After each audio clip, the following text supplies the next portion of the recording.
আসসালামু আলাইকুম। পত্রিকা ওয়াহিদ এলাস হইতে পড়াইতেছে। তাবলীগের গুরুত্ব সম্পর্কে ইমাম গাজ্জালীর অভিমত। এই কাজের গুরুত্ব ও প্রয়োজনীয়তা ইমাম গাজ্জালী রহমতুল্লাহ ব্যক্ত করিয়াছেন এইভাবে: ইহাতে সন্দেহ নাই যে আমরে বিল মারুফ এবং নেহি আনিল মুনকার দ্বীনের একটি গুরুত্বপূর্ণ অংশ। দ্বীনের সকল কাজই কিছুই উহার সহিত জড়িত। এই কাজ সম্পন্ন করিবার জন্যই আল্লাহ রব্বুল আলামিন আম্বিয়া কেরামকে প্রেরণ করিয়াছেন। যদি এই গুরুত্বপূর্ণ কাজ ছাড়িয়া দেওয়া হয় এবং উহা হইতে দূরে সরিয়া যাওয়া হয়, তবে সমস্ত নবীদের আগমনের উদ্দেশ্যে ব্যর্থ হইয়া যাইবে। কাজে আল্লাহ না করুন, উহা তো হইতে পারে না। মানুষের শ্রেষ্ঠত্বের, আভিজাত্যের ও মর্যাদার পরিপন্থী এই কাজ কিছুতেই মানিয়া নেওয়া যায় না, যেহেতু ইহার ফলে অলসতা সকলের মধ্যে সংক্রমিত হইবে। পথভ্রষ্টতা ও গুমরাহির পথ হইবে প্রশস্ত। মূর্খতার প্রকাশ সর্বত্র লক্ষ্য করা যাইবে। সকল কাজের মধ্যে মন্দের উপস্থিতি লক্ষণীয় হইবে। পরস্পরের মধ্যে বিভেদ বিশৃঙ্খলা দেখা দিবে। আল্লাহর মাখলুক ধ্বংস বরবাদ হইয়া যাইবে। আল্লাহ রব্বুল আলমিনের সামনে রোজ কিয়ামতে জিজ্ঞাসাবাদের সময় এই ধ্বংস ও ক্ষতির প্রমাণ সুস্পষ্ট হইয়া উঠিবে। আফসোস, শত আফসোস! যে আশঙ্কা ছিল তা সামনে আসিয়া পড়িয়াছে, যে খটকা ছিল তা চোখের সামনে দৃশ্যমান। ইন্না লিল্লাহি ওয়া ইন্না ইলাইহি রাজিউন। আল্লাহর মনোনীত দিনের এলেম ও আমল নিচ্ছিন্ন হইয়া যাইতেছে। দিনের রুসুম রেওয়াজ এবং বরকত বিলোপ ও নাস্তাবোধ হইতে চলিয়াছে। মানুষের পরিহাস ও অবমাননা আল্লাহর দিনের প্রতি প্রতিনিয়ত আসিতেছে। আল্লাহ রব্বুল আলমিনের সহিত আত্মার সংযোগ ছিন্ন হইয়া গিয়াছে। খায়সাতের নফসানি অনুসরণ ও অনানুগত্যে মানুষ পশুর মতো হইয়া উঠিয়াছে। সত্য প্রকাশের জন্য কারোর রক্তচক্ষু সহ্য করিবার মতো সত্যিকার মোমেন বান্দা এখন খুঁজিয়া পাওয়া অসম্ভব হইয়া পড়িয়াছে। যদি কোনো মুর্দে মোমেন এই ধ্বংস ও বরবাদি প্রতিরোধে সচেষ্ট হইতেন এবং আল্লাহর দিনের পুনরুজ্জীবনের চেষ্টা করিতেন এবং সকল বাধা বিপত্তি উপেক্ষা করিয়া সাহসিকতার সহিত আগাইয়া আসিতেন, তবে সেই সঙ্গে মোমেন এক ভিন্ন রকম দৃষ্টান্ত স্থাপন করিতে পারিতেন। ইমাম গাজ্জালী রহমতুল্লাহ যেরূপ গুরুত্ব তাৎপর্যের সহিত এবং যেরূপ ভাব ও ভাষার মাধ্যমে ন্যায়ের প্রতিষ্ঠা ও অন্যায়ের প্রতিরোধের বিবরণ দিয়াছেন, তা আমাদের সচেতনতা ও সতর্কতার জন্য যথেষ্ট। দিনের কাজে গাফলতির কারণ কি কি? আমরা আল্লাহর দিনের ব্যাপারে যে গাফলতির সম্মুখীন হইয়াছি, উহার কারণ অনুধাবন করা প্রয়োজন। প্রথমত, দিন ইসলাম প্রচার ও প্রসারে কথায় আমরে বিল মারুফ এবং নেহি আনিল মুনকারের দায়িত্ব আমরা আলেম সমাজের উপর ন্যস্ত করিয়া বসিয়া আছি।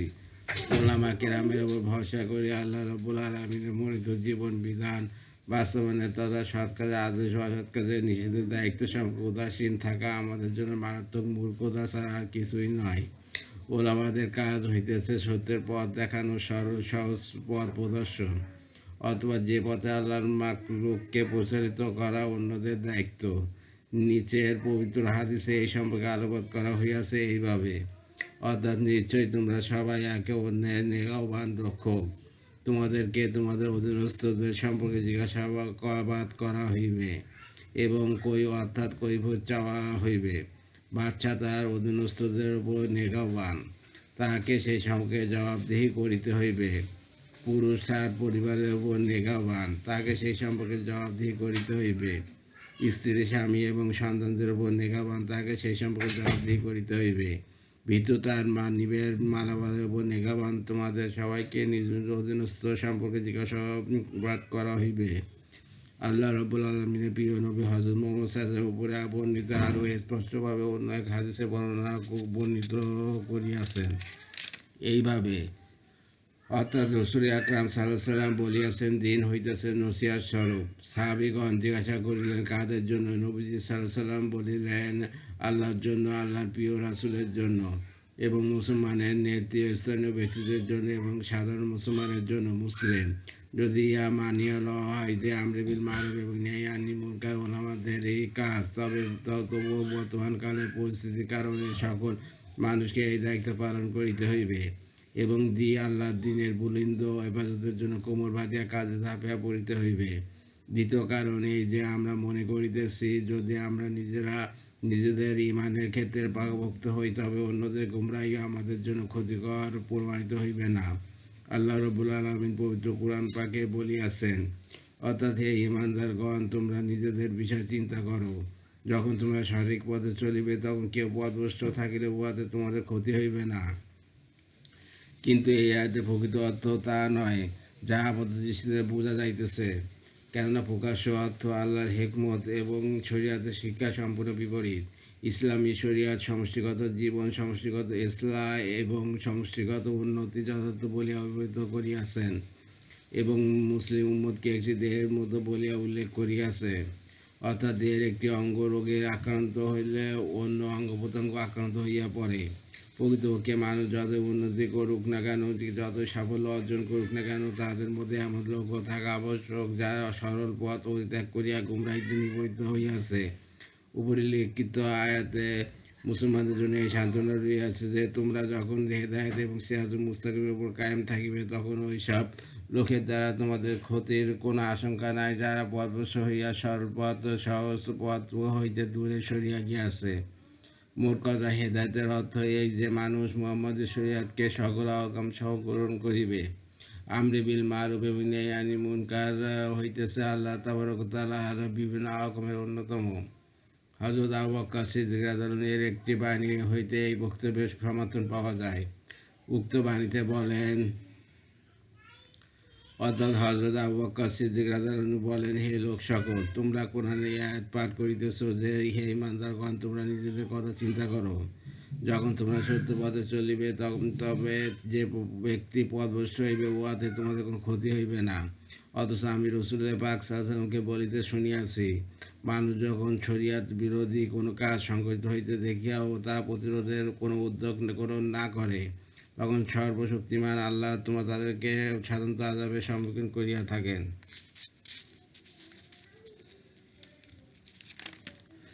মুহাক্কিকিন উলামাগণ উক্ত আয়াতের একই রকম ব্যাখ্যা করিয়াছেন। ইমাম নববী মুসলিম শরীফের সরার মধ্যে লিখিয়াছেন যে এ আয়াতের সঠিক অর্থ ও সঠিক মাযহাব এই যে তোমাদেরকে যা আদেশ দেওয়া হইয়াছে, তোমরা যখন তা পালন করিবে, তবে অন্যদের অলসতায় তোমাদের কোনো প্রকার ক্ষতি হইবে না।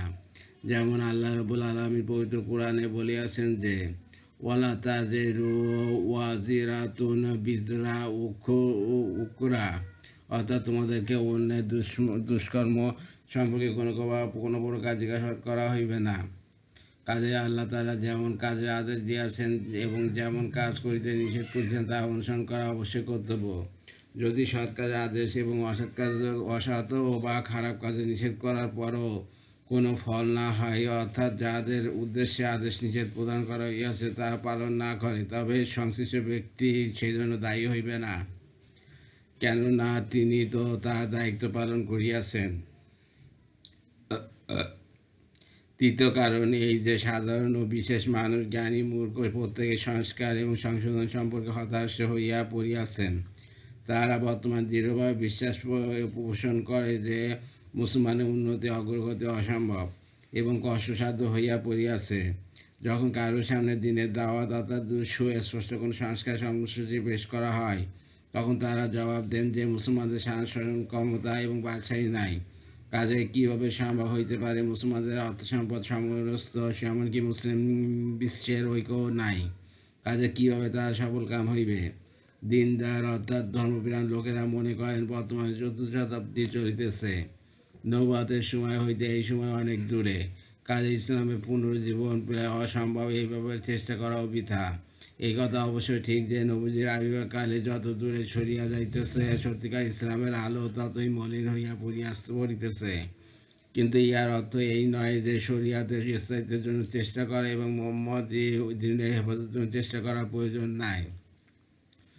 আমাদের পূর্ববর্তী দিনদার মুসলমানেরা যদি এইরূপ মনে করিতেন, তবে বর্তমান ইসলাম আমাদের নিকট পর্যন্ত পৌঁছাইবার সম্ভাবনাই থাকিত না। বর্তমানের সময় যদিও বিপরীতমুখী, কিন্তু তাতে আমাদের হতাশ হইলে চলিবে না। সাহসিকতার সহিত আগে আসা আমাদের কর্তব্য। আশ্চর্যের ব্যাপার এই যে আমল তথা কাজ এবং চেষ্টা সাধনা যে দিনের জন্য অপরিহার্য জরুরি, তার অনুসারীরা আজ আমল এবং চেষ্টা সাধনা হইতে দূরে সরিয়া পড়িয়াছে। অথচ পবিত্র কোরআনে এবং হাদিস শরীফে আমল এবং সাধনার উপর বিশেষ গুরুত্ব আরোপ করা হইয়াছে এবং এই ব্যাপারে শিক্ষা দেওয়া হইয়াছে। বলা হইয়াছে যে সারা রাত নফল নামাজে যিনি রত থাকেন, দিনভর রোজা পালন করেন, তিনি কিছুতেই সেই ব্যক্তি সমতুল্য হইতে পারে না যিনি অন্যদের হেদায়েত এবং সংস্কারের জন্য সচেষ্ট রইয়াছেন। জিহাদ সর্বশ্রেষ্ঠ আমল। পবিত্র কোরআনে বিভিন্ন স্থানে আল্লাহর পথে জিহাদের উপর গুরুত্ব আরোপ করা হইয়াছে। মুসলমানদের শ্রেষ্ঠতার কথা সুস্পষ্টভাবে উল্লেখ করা হইয়াছে। যেমন আল্লাহ তাবারকতাআলা বলেন, অর্থাৎ বিনা ওজরে বসিয়া থাকা মুসলমানগণ এবং নিজেদের জানমাল দ্বারা আল্লাহ পথে জিহাদকারীগণ সমান নয়।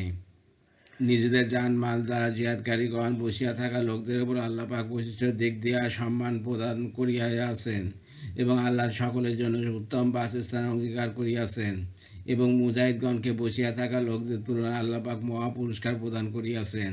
তাহাদের জন্য আল্লাহর নিকট হইতে বহু পদ মর্যাদা, ক্ষমা ও দয়া রইয়াছে। আর আল্লাহ পাক হইলেন অপূর্ব ক্ষমাশীল ও দয়ালু। উল্লেখিত আয়াতে জিহাদ দ্বারা যদিও কাফেরদের মোকাবেলায় বুক টান করিয়া দাঁড়ানো এবং ইসলামের মর্যাদা এবং গৌরব বৃদ্ধির কথাই বলা হইয়াছে এবং কাফেরদের পরাজিত করার কথাই বোঝানো হইয়াছে, কিন্তু দুর্ভাগ্যবশত বর্তমানে আমরা সেই মহান দুঃসৌভাগ্য হইতে বঞ্চিত হইয়া পড়িয়াছি। তবু আল্লাহ দিনের প্রচার ও প্রসারের জন্য যতটা সম্ভব চেষ্টা সাধনা করার কাজে কিছুতেই গাফলতি করা সমীচীন নয়। আমরা যদি কাজ ও চেষ্টা সাধনার ক্ষেত্রে অল্প অল্প করিয়া অগ্রসর হই, তবু তার ফল হবে সুদূর প্রসারী। আল্লাহ রব্বুল আলামিন পবিত্র কোরআনে বলেন, অর্থাৎ যারা আমার দিনের জন্য চেষ্টা করে আমি তাদের জন্য আমার হেফাজতের যাবতীয় পথ খুলিয়া দিই। এই কথা সন্দেহ যে দিনে মোহাম্মদীয় স্থায়িত্ব ও হেফাজতের অঙ্গীকার আল্লাহ রব্বুল আলামিন নিজেই করিয়াছেন। কিন্তু সেই জন্য তো আমাদের আমল এবং চেষ্টা সাধনা করিতে হইবে। সাহাবা কেরাম আল্লাহর প্রিয় দিনের প্রতিষ্ঠার জন্য যে রূপ চেষ্টা সাধনা করিয়াছেন তার সুফল তারা স্বচক্ষে দেখিয়াছেন। তারা গায়বী মদদ অর্থাৎ অদৃশ্য সাহায্য লাভ করিয়াছেন।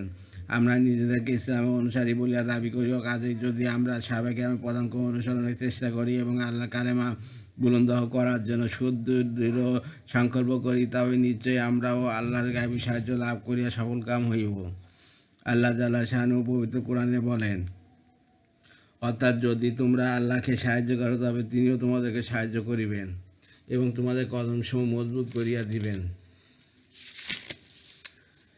নিজে পূর্ণ আমল না করিলেও অন্যকে আমলের দাওয়াত দেওয়া যায়।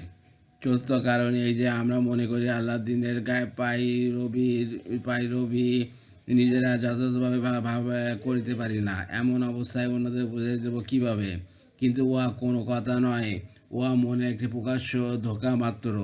কোনো কাজ যখন করিতে হইবে এবং আল্লাহ যে কাজ করার জন্য আদেশ দিয়েছেন, তখন এই ক্ষেত্রে দ্বিধাদ্বন্দ্বের কোনো প্রকারের অবকাশ নাই। আল্লাহর আদেশ মনে করিয়া এই কাজে আমাদেরকে আত্মনিয়োগ করিতে হইবে। আমাদের এইসব প্রচেষ্টার সুফল আমরা অবশ্যই লাভ করিব। ধীরে ধীরে আমাদের পথ দৃঢ় হইবে এবং আমরা একদিন আল্লাহর নৈকট্য লাভ করিবার দুর্লভ সৌভাগ্য অর্জন করিতে সক্ষম হইব। আমরা আল্লাহ রব্বুল আলামিনের কাজ করিলে তিনি আমাদেরকে সাহায্য করিবেন না এবং আমাদের দিক থেকে মুখ ফিরাই নেবেন, কিছুতেই এইরূপ হইতে পারে না। আল্লাহ পাক রব্বুল আলামিন অর্থাৎ পরম করুণাময় ও অতি দয়ালু, এই কথা আমরা যেন ভুলিয়া না যাই। নিচে উল্লেখিত হাদিস হইতেও এই কথা প্রমাণ পাওয়া যায়। নবী করিম সাল্লাল্লাহু আলাইহি ওয়াসাল্লাম ইরশাদ করেন, অর্থাৎ হযরত আনাস রাদিয়াল্লাহু হইতে বর্ণিত আছে যে আমরা নবী করিম সাল্লাল্লাহু আলাইহি ওয়াসাল্লামের কাছে আরজ করিলাম, ইয়া আল্লাহর রাসূল, আমরা সৎ কাজ নিজেরা পুরোপুরি পালন করিতে না পারা পর্যন্ত সৎ কাজ আদেশ করিব না এবং অন্যায় কাজ হইতে নিজেরা সর্বতভাবে মুক্ত না হওয়া পর্যন্ত কাউকে অন্যায় কাজ হইতে দেখিলে বাধা প্রদান করিব না। নবী করিম সাল্লাল্লাহু আলাইহি ওয়াসাল্লাম বলিলেন, তোমরা সৎ কাজে আদেশ করিবে যদিও তোমরা নিজেরা সকল প্রকার সৎ কাজে অনুসারী হইতে সক্ষম না হও, এবং মন্দ কাজ হইতে অন্যদেরকে বিরত রাখার আহ্বান জানাইবে যদিও নিজেরা মন্দ কাজ হইতে পুরোপুরি অর্জন করিতে সক্ষম না হও। পঞ্চম কারণ এই যে আমরা মনে করিতেছি বিভিন্ন স্থানে মাদ্রাসা প্রতিষ্ঠা, ওলামাদের ওয়াজ নসিহত করা, খানকা প্রতিষ্ঠা ও আবাদ করা, ধর্মীয় গ্রন্থ উপনয়ন করা, পত্রপত্রিকা প্রকাশ করা, এইসব কাজ হইতেছে আমরে বিল মারুফ এবং নাহি মুনকারেরই অংশ। উল্লেখিত কাজসমূহের মধ্যে যে এইসব ফরজ আদায় করা হয়, উল্লেখিত প্রতিষ্ঠানসমূহ টিকে রাখা একান্ত প্রয়োজন। কেননা আল্লাহ পাকের দিনের যা কিছু ঝলক দেখা যাইতেছে তা এইসব ধর্মীয় প্রতিষ্ঠানের মাধ্যমে দেখা যায়। তবুও গভীরভাবে চিন্তা করিলে দেখা যায় যে আমাদের প্রয়োজনের তুলনায় এইসব প্রতিষ্ঠান যথেষ্ট নয়। সুতরাং শুধুমাত্র এগুলোর উপর ভরসা করিয়া থাকা আমাদের ভুল ছাড়া আর কিছুই নয়। কেননা ওইসব প্রতিষ্ঠান হইতে আমরা তখনই উপকৃত হইতে পারিব যখন আমাদের অন্তরে দিনের প্রতি তলব ও আকর্ষণ থাকিবে, আমরা ধর্মের প্রতি মান মর্যাদাপূর্ণ মনোভাব পোষণ করিব। এখন পর্যন্ত 50 বছর আগে আমাদের মধ্যে জ্ঞানের আলো ছিল প্রচুর। সেই সময় ইমানের ঝলকও আমাদের মধ্যে বিদ্যমান ছিল। এই কারণে ধর্মীয় প্রতিষ্ঠান গড়িয়া উঠিয়াছে এবং সেই সব প্রতিষ্ঠানে ছিল যথেষ্ট। কিন্তু বর্তমানে অমুসলিম জাতিসমূহ ইসলামের প্রেরণা মুছিয়া ফেলার জন্য প্রাণপণে চেষ্টা চালায় যাইতেছে। এই দিকে জ্ঞানের পিপাসার পরিবর্তে বর্তমানে আমাদের মধ্যে ধর্মের প্রতি বিতৃষ্ণা ও বিরাগ লক্ষ্য করা যায়। এমন অবস্থায় আমাদের এমন আন্দোলন শুরু করা উচিত যাতে জনসাধারণের মধ্যে দিন ইসলামের প্রতি আগ্রহ এবং দিনের সহিত সম্পর্ক সৃষ্টি হয়। যদি ইসলামের সহিত আমাদের সম্পর্ক ছিন্ন হইতে থাকে তবে ধর্মীয় প্রতিষ্ঠানসমূহ টিকা থাকাও অসম্ভব হইয়া পড়িবে। এই পর্যন্ত পড়লাম পত্রিকা ওয়াইদেলাস। আপনারা আমার ইউটিউব চ্যানেল রিপন কুরাজ, এটাকে আপনারা সাবস্ক্রাইব করবেন, দয়া করে লাইক কমেন্ট শেয়ার দেবেন আমার ভিডিওতে বেশিতে বেশি, এতে আমি উৎসাহিত হই। আর রিপন কুরাজ আমার ফেসবুক পেজ, ওটাকে ফলোতে রাখবেন। ধন্যবাদ। সবাই সুস্থ থাকবেন, স্বাভাবিক থাকবেন। ধন্যবাদ। আল্লাহ হাফিজ।